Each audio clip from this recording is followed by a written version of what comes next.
महाराष्ट्राच्या इतिहासामध्ये पहिल्यांदा एखादे मंत्री जेलमध्ये आहे आणि तरीही त्यांचा राजीनामा घेतला जात नाही, अशा प्रकारची भयानक परिस्थिती तयार झाली आहे।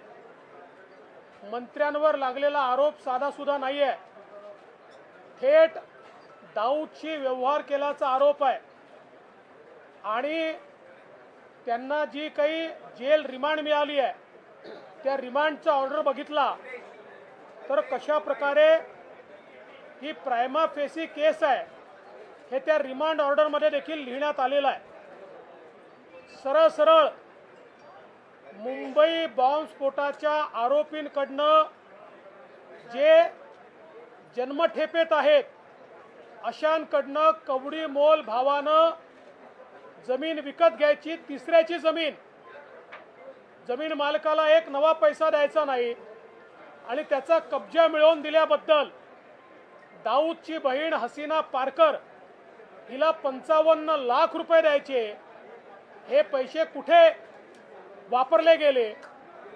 त्याच्यानंतर 3 बॉम्बस्फोट मुंबईमध्ये झाले आहेत, त्यामुळे दाऊद आणि त्याच्या परिवाराला मिळालेला एकूण एक पैसा मुंबईच्या बॉम्बस्फोटाकरता, मुंबई अस्थिर करण्याकरता, भारत देश अस्थिर करण्याकरता या ठिकाणी वापरला गेला आहे। आणि म्हणून हे सगळं प्रकरण उघडकीस आल्यानंतर आणि आता मंत्री जेलमध्ये गेल्यानंतर जर हे सरकार त्याच्या पाठीशी उभं राहत असेल तर हे दाऊद समर्पित सरकार आहे असंच आम्हाला म्हणावं लागेल, दाऊद शरण सरकार आहे असंच आम्हाला म्हणावं लागेल। आणि म्हणून आम्ही या ठिकाणी मागणी लावून धरली आहे की नवाब मलिक यांचा राजीनामा झाला पाहिजे। संजय राठोड जेलमध्ये गेले नव्हते तरी तुम्ही त्यांचा राजीनामा घेतला, नैतिकतेच्या आधारावर घेतला।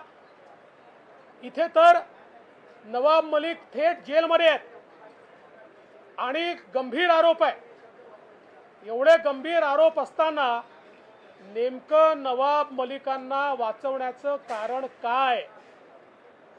त्यांच्या मागे नेमके कोण आहेत? कोणाच्या दबावाखाली नवाब मलिक यांना वाचवलं जातं आहे? हे प्रश्न आम्ही विचारणारच आहोत। आणि म्हणून आज राज्यपालांचं अभिभाषण असेल किंवा सभागृह असेल, आम्ही सरकारला जाब विचारलेला आहे।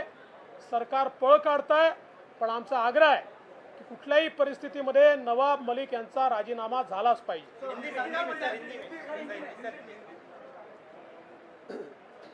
महाराष्ट्र में पहली बार कोई मंत्री जेल के अंदर है फिर भी उनका इस्तीफा नहीं लिया गया, ये अप्रत्याशित है। वो जेल में गए हैं कोई छोटे मोटे आरोप में नहीं, तो सीधे दाऊद के परिवार के साथ साठगांठ का आरोप है, दाऊद के परिवार से व्यवहार का आरोप है। मुंबई बम विस्फोट के आरोपी जिन्हें लाइफ इम्प्रिजनमेंट हुई है, ऐसे आरोपी से जमीन खरीदी और जो जमीन किसी तीसरे की है उनको एक पैसा नहीं मिला है, और ये सारे व्यवहार में उन पर दबाव लाने के लिए 55 लाख रुपए ये हसीना पारकर को दिए। इस प्रकार की सारी चीजें रिमांड एप्लीकेशन में हमने देखी है और ये मामूली बात नहीं है। उनको रिमांड देते हुए जज ने ये प्राइमा फेसी केस है इस प्रकार से अपने रिमांड के जजमेंट में भी लिखा हुआ है और रिमांड अलाउ किया है। ऐसे समय नवाब मलिक इनका इस्तीफा सरकार क्यों नहीं लेना चाहती? ये दाऊद समर्पित सरकार है, ये दाऊद शरण सरकार है। ये सरकार दाऊद के साथ जो रिश्तेदारी रखते हैं उनको बचाने के लिए एक आ रही है, इसीलिए हमने इसका विरोध शुरू किया है और हमारी मांग है कि तुरंत नवाब मलिक इनका इस्तीफा लिया जाना चाहिए। इससे पहले संजय राठौड़ इनके ऊपर आरोप लगे तो उनका इस्तीफा लिया गया, नैतिकता के आधार पर लिया गया। अनिल देशमुख ये जेल में जाने से पहले उनका इस्तीफा लिया गया और अब कोर्ट ने रिमांड देने के बावजूद भी इस्तीफा नहीं लिया जा रहा है, मुझे ऐसा लगता है कि शायद किसी के दबाव में ये सरकार काम कर रही है। ये किसका दबाव है? दाऊद के आदमी को बचाने के लिए, दाऊद से व्यवहार करने वालों को बचाने के लिए किसका दबाव सरकार के ऊपर है, ये सवाल हम करना चाहते हैं और हमारी मांग है उनका इस्तीफा तुरंत लिया जाना चाहिए।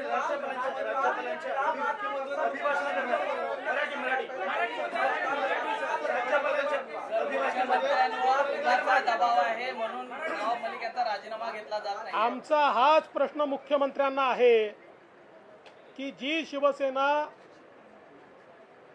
दाऊदचं नाव घेतल्यानंतर तो मुंबईचा अपराधी असल्यामुळे आक्रमक होत होती, आज थेट खरेदीचे आरोप लागलेले आहेत, आरोप नाही, त्याची कागदपत्र उपलब्ध आहेत, रिमांड झालेला आहे, दाऊदशी थेट संबंध दिसतोय, कागदोपत्री दिसतोय, सह्या आहेत, फोटो आहेत, या सगळ्या गोष्टी असताना त्यांना मुख्यमंत्री का पाठीशी घालतात? आमचा सवाल आहे, कोणाचा दबाव आहे, कुठल्या दबावाखाली? आणि हे मुंबईचे अपराधी आहेत, बाकी सोडून द्या, या देशाचे अपराधी आहेत की ज्यांनी या देशात बॉम्बस्फोट घडवले आहेत, त्यामुळे त्यांचा राजीनामा घेतलाच पाहिजे।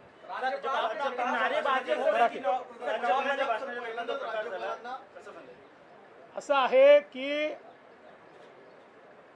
राज्यपाल सरकारच्या वतीनं त्या ठिकाणी भाषण करायला आले होते आणि सदस्यांच्या भावना अतिशय तीव्र होत्या की तुम्ही सरकारच्या वतीनं भाषण करताय, पण तेच सरकार जर दाऊद शरण होत असेल तर हे भाषण कशा करता ऐकायचं, हा सदस्यांचा सवाल होता। त्यामुळे सदस्य एवढीच मागणी करत होते की नवाब मलिक यांचा राजीनामा झाला पाहिजे और ये मांगनी आम्ही लावूनच धरणार है। जब आपके विधायक नारेबाजी करेंगे नवाब मलिक के मुद्दे पर, तब मुख्यमंत्री लगातार चुप थे, एक तरह से बुत बनकर बैठे, तो उस पर आप क्या कहेंगे?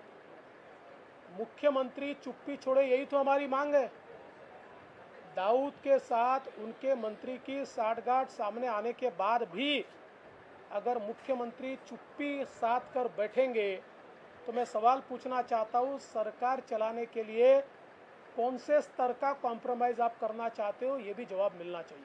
महाविकास आघाडीची बैठक झाली, त्या बैठकीमध्ये मुख्यमंत्र्यांनी भाजपची तुलना सापाच्या पिल्लाशी केली। 25 वर्ष आम्ही सापाच्या पिल्लाला दूध पाजलं आणि या सापाला कसं ठेचायचं म्हणून माहिती, असं मुख्यमंत्री काल आपल्याला म्हणाले। असं आहे की ते तिथे काय बोलले हे तुम्हाला माहिती आहे, ते काही जाहीररित्या बोललेले नाहीत, पण मला असं वाटतं की अत्यंत निराश आहेत, अत्यंत हताश आहेत आणि ज्या प्रकारे त्यांच्या सरकारमधला मंत्री हा दाऊद सोबत आज दिसतो आहे किंवा दाऊदच्या लोकांची व्यवहार करताना दिसतो आहे, याच्यावर काय उत्तर द्यावं हे मुख्यमंत्र्यांना समजत नसल्यामुळे मुख्यमंत्री असं बोलतायत। भाजप आणि शिवसेनेचा जर सवाल असेल तर स्पष्ट असं आहे, ही युती यांनी केलेली नाही, ही बाळासाहेब ठाकरेंनी केली होती, त्यामुळे बाळासाहेब ठाकरेंचं हे मत होतं काय त्यांनी सांगावं।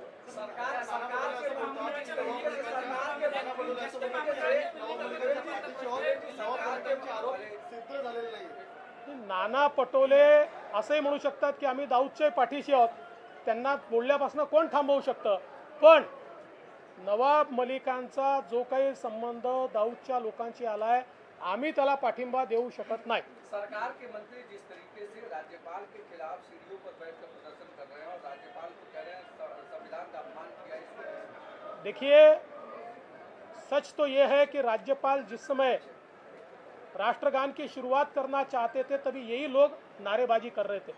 3 बार राज्यपाल जी ने उनको रिक्वेस्ट की कि मैं राष्ट्रगान करना चाहता हूँ, तभी ये लोग नारेबाजी उस समय कर रहे थे। तो मुझे ऐसा लगता है कि एक प्रकार से राज्यपाल का अपमान करना ये इस आघाड़ी सरकार ने तय करके रखा।